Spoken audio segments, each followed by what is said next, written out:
stop what you're doing right now, because what just exposed about Meghan Markle's 2026 financial spiral is not just embarrassing, it's catastrophic, calculated, and years in the making. We're talking about $23 million in unsold jam rotting in a warehouse, a charity declared delinquent by the state of California, a $100 million Netflix dream quietly suffocating at rank 1,217, and a woman who once believed she was destined to be a billionaire now staring at numbers that don't lie. They are at the moment facing a real crisis. Meghan and Harry's crisis, completely of their own making, is they have no major projects, no major money earners. And so they're more desperate than ever. Well, Meghan herself. And Meghan herself. In the months before she met Harry, was setting up the implosion of the Sussexes. Meghan Markle's Archewell charity scam and as ever lies have finally been exposed, and an astonishing double blow for the fake Duchess. Well, absolutely, but don't even believe that there were 5 options. What you really saw were Harry's and Meghan's fantasy narrative, which they call the truth. She is hoping that she's going to become a billionaire as of all of this, which again is total insanity. I think the woman's expectations are so unrealistic. Their problem is that they've got no future. I mean, as ever, all her products, of course, is a complete disaster. She's got no Netflix series. She hasn't got any project at all. And they are literally wallowing in a maze where to go. It's and so predictably. Are they insane? What is happening? There is complete and utter chaos going on. The Meg and Harold are taking their rebrands far too literally at this point. Archewell, their charity effort, has not only changed its name from a foundation to philanthropies, which is even worse branding, I might add. The money is officially drying up for Prince Harry and Meghan Markle. As more and more news of the dissolution of Archewell Foundation comes forward, it's very, very clear that this restructuring is due to a lack of one very, very key thing, which is money. In fact, Harry and Meghan sold themselves to a dinner table at $100,000 a pop to raise money for Archewell. Look, there's been leaked financial details from the Archewell Foundation that's quite fascinating, because it shows that there's 2 donors who've given one of them 15 million and one 3 million. But Harry doesn't want to know any of that truth. That's the trouble with Harry. He just likes, because in his simple way, the paparazzi murdered my mother. Well, it wasn't as simple as that at all. This is not gossip for the sake of drama. This is a slow-motion implosion documented in tax filings, inventory leaks, courtroom transcripts, and streaming analytics. And if you think this is just about money, you're already missing the point. Because what's collapsing here isn't just income. It's image. It's credibility. It's the myth. And I predicted it in the book, but even I would not have thought it'd be that accelerated. I think personally, they've separated their professional lives, but I think what's really a great problem for them now, as of the last few weeks, is that Meghan has got no real income anymore. She's finished. Right. The Netflix series is over. There's no great podcast. They don't generate any money. And I don't see where she is going from here. I think she has a major problem. And I think as of this week, the signal for her great problem. For years, critics were dismissed as bitter. Skeptics were labeled jealous. Anyone who questioned the narrative was accused of being threatened by a modern power couple rewriting history. But now, the receipts are stacking up so high, they're impossible to spin. It was a Channel 5 investigation as to the state of the Sussexes' finances. Now, we know they didn't move to a 2-bedroom cottage somewhere in the middle of nowhere. They're living in quite a large mansion in Montecito. And one of the things that Prince Harry made very public when he left the royal family, one of the things that he was quite disgruntled about was the fact that his father basically cut him off financially. So really they were in a state where they had to make a lot of money, and a lot of money fast. He blundered in a video and said, the Netflix deal was an idea that was pitched to him. Well, I do think the Sussex overdrive is unbelievable. Here's what people keep getting wrong. They look at Harry and Meghan and say, they're still millionaires. They'll be fine. But this isn't about being broke. It's about a systematic collapse, a pattern, a blueprint that looked brilliant on paper and is now unraveling in real time in a way that cannot be rebranded, reframed, or hashtagged away. Years ago, we were talking about Meghan Markle running for president. And what a decline, how irrelevant they've they've become today, do the Sussexes still pose an institutional risk, or are they now culturally sidelined? I mean, an institutional risk to the British monarchy? Mm-hmm.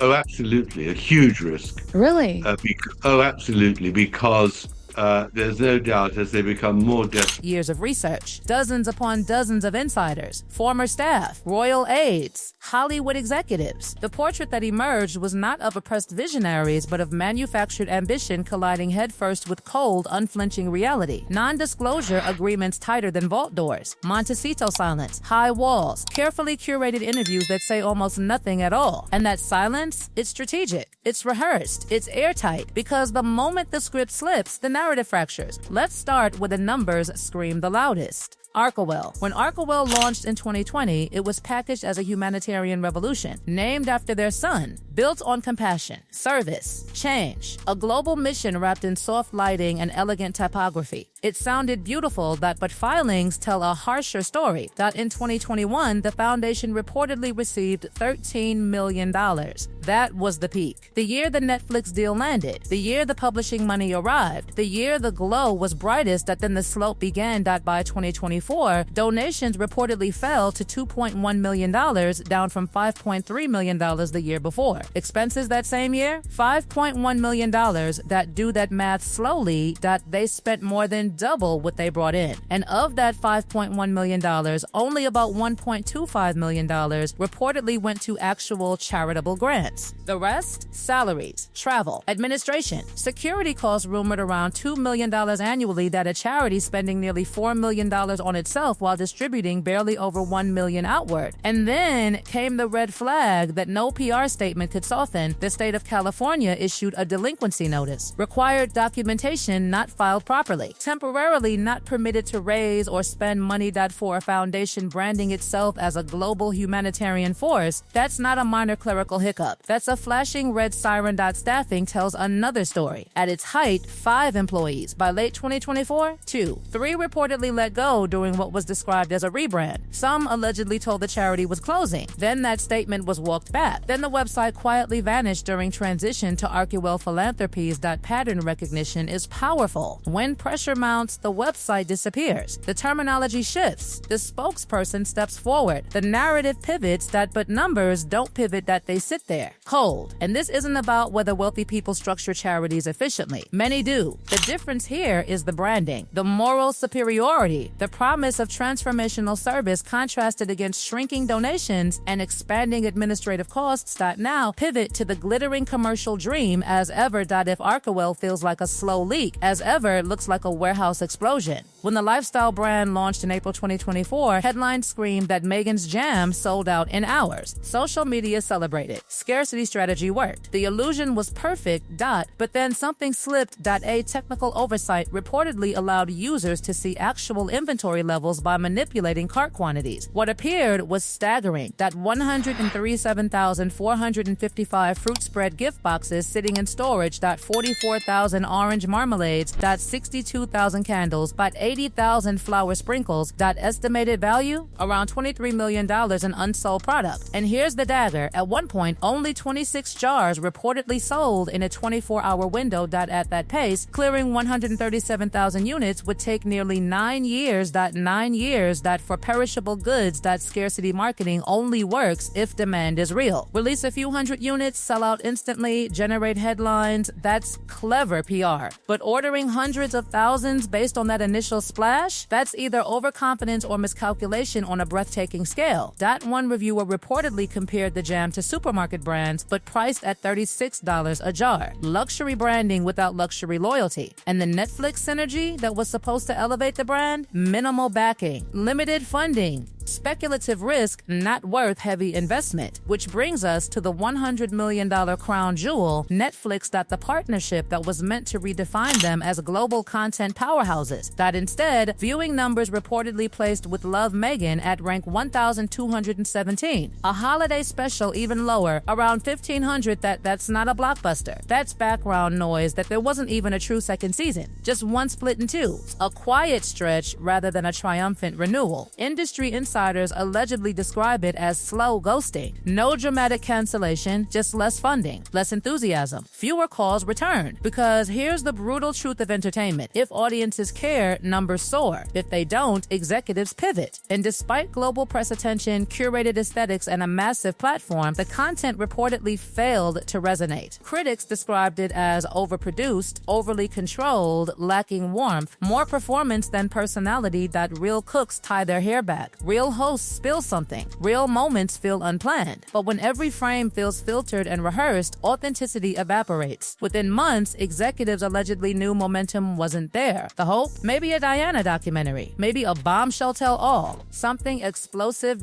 Instead, flower arranging, pretzel transfers. Jam, while this financial tightrope stretched thinner in California, Harry was in London in a courtroom revisiting phone hacking claims from years before Meghan was even in his life. And in the middle of testimony, he broke down, saying the press had made his wife's life miserable. In a case predating her entirely, judges reportedly had to intervene multiple times, urging him to simply answer questions and stop arguing with opposing counsel. I had painted a striking image, a prince emotional on the stand, while miles away, Instagram updates continued. And here's where the money question sharpens: that sustaining a Montecito estate, private security, global travel, staffing, PR machinery, analysts estimate a lifestyle like this could require hundreds of millions in capital over time. Harry's estimated net worth? Far lower than billionaire territory. They are not destitute. But burn rate matters. Spotify ended. Netflix scaled back. Archewell declining. As ever, inventory frozen. Legal battles potentially costing millions more. At one point, Harry reportedly auctioned dinner access for $100,000 per seat to raise funds. When brand equity turns into pay-to-sit proximity, perception shifts. And perception is everything in celebrity economics. There's another layer: security disputes in the UK, requests for state-funded protection, legal appeals. Some observers argue it's about safety. Others argue it's about leverage, relevance, reconnection.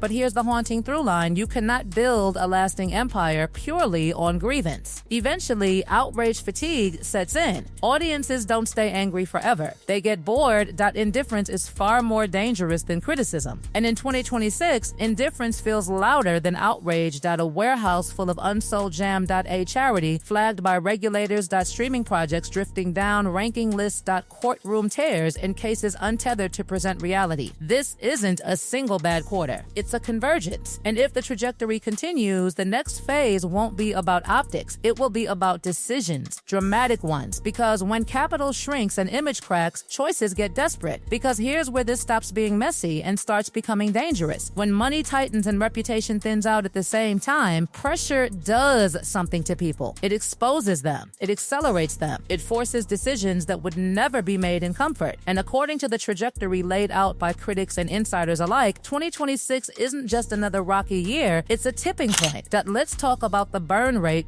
Maintaining a Montecito estate of that scale is not cheap. Property taxes alone reportedly run into the millions. Add private security, widely estimated at around $2 million per year. Add staff, publicists, lawyers, travel, production teams, image consultants, brand managers, and that's before a single jar of jam is sold or a single show is filmed. This is not middle-class mismanagement. This is high-stakes luxury economics, and luxury lifestyles are brutal when revenue slows. Harry's estimated net worth, often cited around $35 to $40 million, sounds enormous to ordinary people. But in ultra-wealthy circles, it's not dynastic empire money. It's not Jeff Bezos territory. It's not Bill Gates' stability. It's a fortune that can shrink rapidly under sustained expenses without replenishment. Now, layer that reality over the current situation, Netflix reportedly scaling back. Spotify already gone. Archewell donations declining sharply. As ever, inventory frozen in warehouses. Legal costs in the UK mounting. And then there's the lawsuit. Harry's courtroom testimony wasn't just emotional, it was revealing. In a case focused on alleged phone hacking from 2001 to 2013, years before Meghan entered the picture, he repeatedly circled back to her suffering, her misery, her pain. Observers noted judges had to intervene multiple times, instructing him to answer directly and stop arguing with counsel. This wasn't just about media intrusion anymore. It felt personal, raw, almost fused. And critics argue that fusion, the inability to separate his identity from her narrative, is central to everything that's happening now. Because if legal costs climb into tens of millions, and if rulings don't fall his way, that money has to come from somewhere. There's no royal royal allowance flowing in. Reports consistently suggest King Charles has held firm on not financially supporting their independent life. But despite references in court to my father's grandchildren, there has been no indication of a financial reversal. And that matters, but because reconciliation isn't just emotional, it's strategic. That some analysts believe Harry's ongoing security battle in the UK isn't solely about protection. They suggest it's about relevance, about reopening the door to institutional footing, about regaining leverage. Security status equals official recognition. Official recognition equals proximity. Proximity equals influence. And influence equals value. Without institutional proximity, what exactly is the brand selling? This is the uncomfortable question no glossy magazine cover can smooth over. Every speaking engagement, every future memoir, every interview still trades directly or indirectly on royal association, on insider status, on proximity to the monarchy. But if access narrows, if relationships freeze, if relevance fades, what remains? Tom Bower has long warned of a scenario where desperation becomes the most destabilizing factor, not just for them, but for the institution they left. Because a financially strained celebrity couple still holding fragments of insider knowledge is unpredictable capital, and unpredictability makes institutions nervous. There's another harsh reality: audience fatigue. When they first stepped back from royal duties, the global appetite was insatiable. The Oprah interview, the documentary, the memoir, every revelation felt explosive. But exposure has diminishing returns. You can only tell the same grievance arc so many times before listeners stop leaning forward and start scrolling. The anger phase burns hot. The fascination phase glows bright. But indifference? Indifference is silent. And silence is lethal to brands. By 2026, many critics argue we're in that third phase. Not rage. Not obsession. Just quiet disengagement. And nothing terrifies a media brand more than irrelevance. Let's circle back to As Ever for a moment, because that warehouse full of jam isn't just unsold inventory. It's symbolic. 137,000 fruit spread gift boxes reportedly sitting untouched. 26 jars moving in a 24-hour window. Perishable goods aging toward expiration. That's not just miscalculated supply. That's optimism colliding with reality. Scarcity marketing works when demand is organic. Release small batches. Generate hype. Watch it grow. But if the first sellout was engineered through limited stock and larger production orders followed under the assumption of loyalty that didn't exist, then the strategy collapses under its own ambition. Luxury branding without repeat customers is just expensive packaging. And Netflix's limited enthusiasm only magnifies the problem. Reports suggest the streaming giant wasn't willing to heavily finance speculative product lines tied to uncertain viewership. Executives invest in momentum, in numbers, in audience retention. Ranking at 1,217 doesn't inspire expansion budgets. Slow ghosting is an industry phrase for a reason. It avoids scandal. It avoids headlines. It avoids lawsuits. You simply reduce funding, reduce priority, reduce communication. Eventually, contracts expire quietly. No dramatic firing. Just absence. This story isn't finished. But the myth is cracking. And once the myth cracks, no amount of jam, documentaries, or curated Instagram squares can seal it back together the same way again.